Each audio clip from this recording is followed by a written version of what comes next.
What is head voice? I'm going to share with you in this tutorial what it is, why you need it, and how to develop it so that you can have a fully rounded, strong, powerful, or soft voice at will.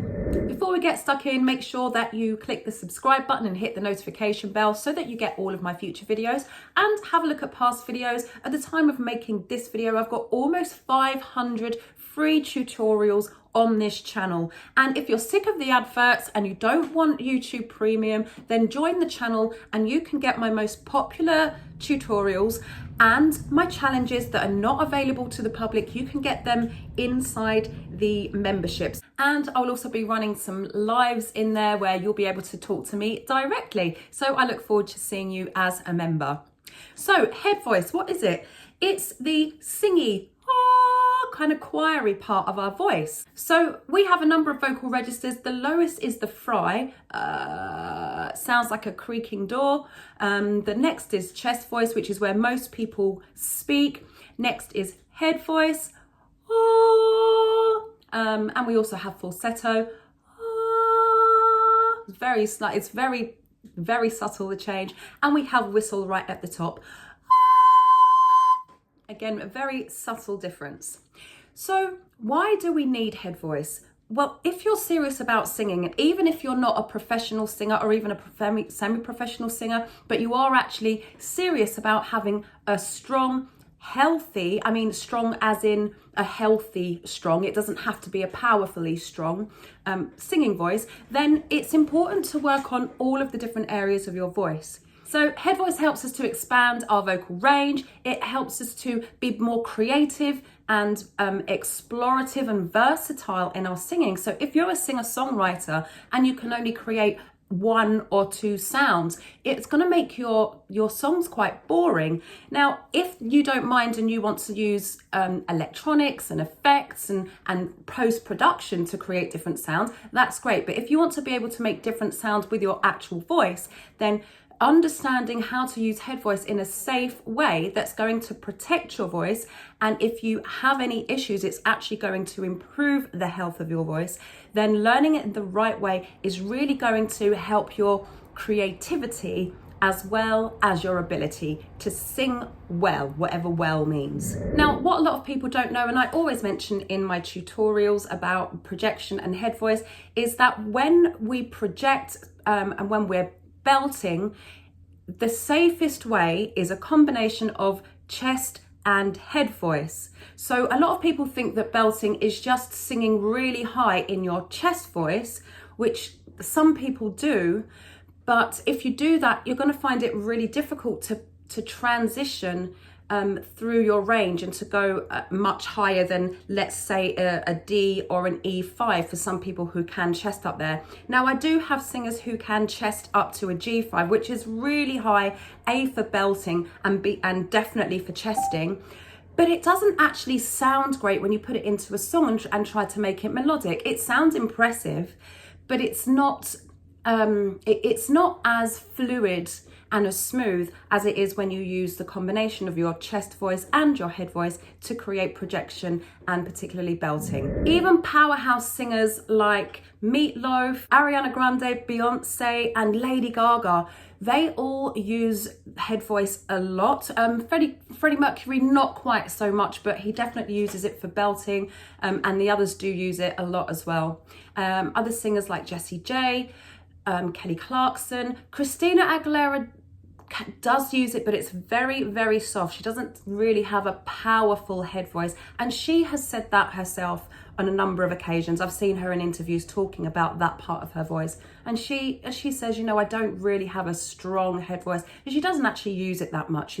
She's either very breathy or very, very big and powerful. So if you want to be versatile and you want to be able to sing through the whole of your range, you need head voice. So how do we get there? Now, what I hear a lot of people doing, particularly beginners, and even some people who've been singing for a while but haven't had either any or very much training, is that they'll be singing really quite comfortable in their chest voice, and then they get to the middle part of their voice, which is where almost all of us have a weakness and we have a break, and it changes from quite strong and powerful to quite soft and weak. But by building up that area, that soft and weak area, you can make it stronger so that you don't have this big gear change or this big flip in sound when you go from low to mid or from mid to low in your registers. But how to get started? The easiest way is to create a yawning feeling. Oh, and you really open the back of your throat, and you create kind of a big pocket at the back of your throat, and the sound is made in that place. So it resonates in there and it creates a warm, soft sound, a bit like a choral sound, kind of like a lullaby. So you aim for singing in a kind of lullaby style, and it's easier to reach on higher notes. So if you're an alto, a mezzo or a soprano, this should be fine for you from here. If you have a slightly lower voice, you're below an alto or a tenor, you might want to start down here. Now, obviously that is not my head voice, but for some people who particularly have a low voice, that might be. Or you might want to start somewhere in the middle. And what we're going for, as I said, is that a big space at the back of your throat. It feels like yawning, and the more yawny it feels and the weirder it sounds, the better. It is going to change the sound of your voice slightly because you're creating like an amplifier in that area of your throat. And so it will feel weird and it will sound very different to what you're used to. It can be quite difficult to keep that sound throughout a song, but if you start with vowel sounds like R, they're quite big and open. The smaller sounds, oo and e, are a little bit more tricky to hold, but you can graduate to those. So let's start around about here. If this is too high for you, then please go down the octave or wait until we get to a place where it's not too high and it's comfortable, but you don't want it to be too low because it can be tricky to catch the feeling and catch the sound if it's very low. So we'll start here.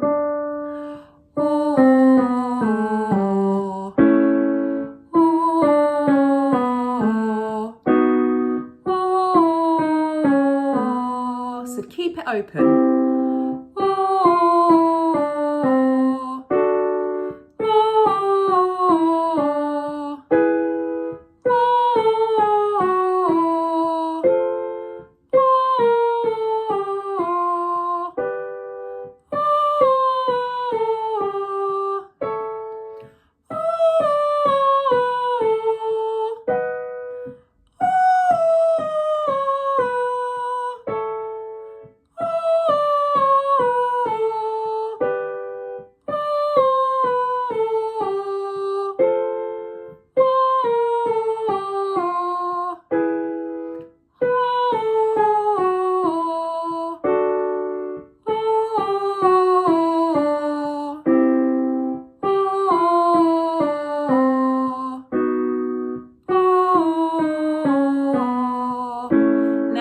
As we get lower is to keep that same feeling. Don't switch it to a speaky feeling. Keep that chorally weird feeling at the back of your throat.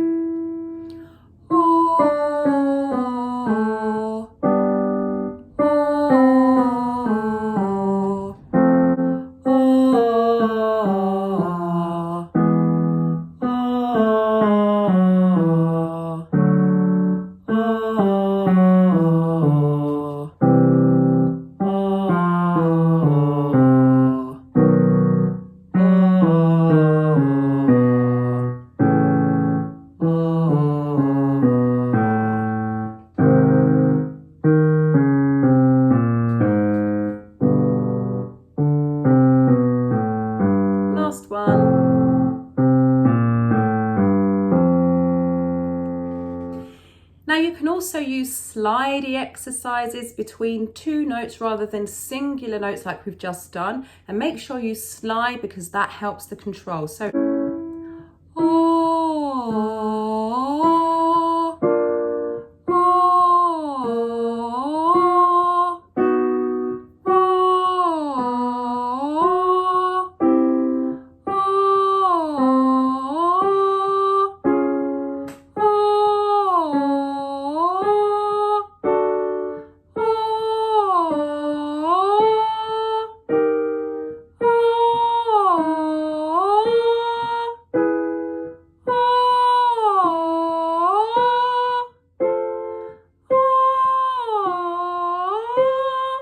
Now, what a lot of people do is they try and get louder because they want to make the sound less weak and soft and more powerful. But that comes with time. Just imagine when you go to the gym for the first time, actually for the first few months, you don't go straight to the big weights, do you?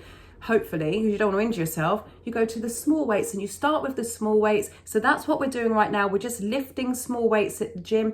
And as our skill improves and as we get used to how it feels, then we can go on to the bigger weights, add more volume. At the moment, keep it nice and soft, like you're singing a lullaby.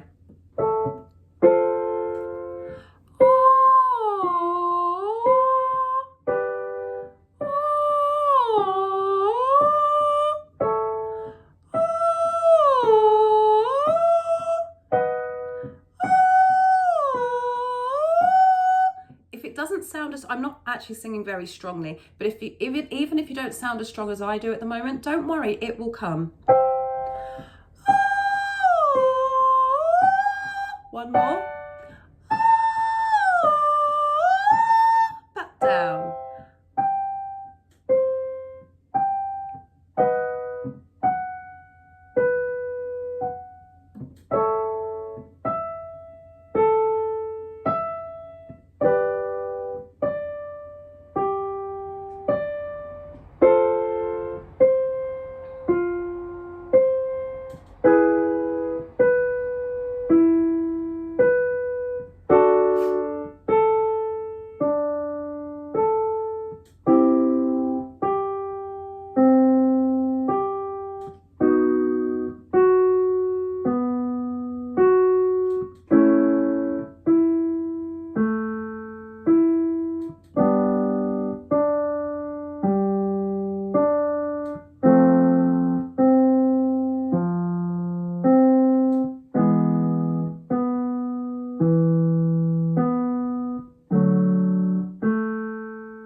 Now, if you have enjoyed, so I hope that you've enjoyed this and I hope it's helped you to understand a bit more about your head voice, why you need it and how to use it. Remember to hit the like button. I'd love to see you in the membership, and remember to share this with someone who you think will benefit. Let me know where you're watching from. I love hearing from you guys. If you'd like to practice your head singing even more, then go to this video that's going to pop up here. I'll see you in the next tutorial. Stay hydrated. Ciao!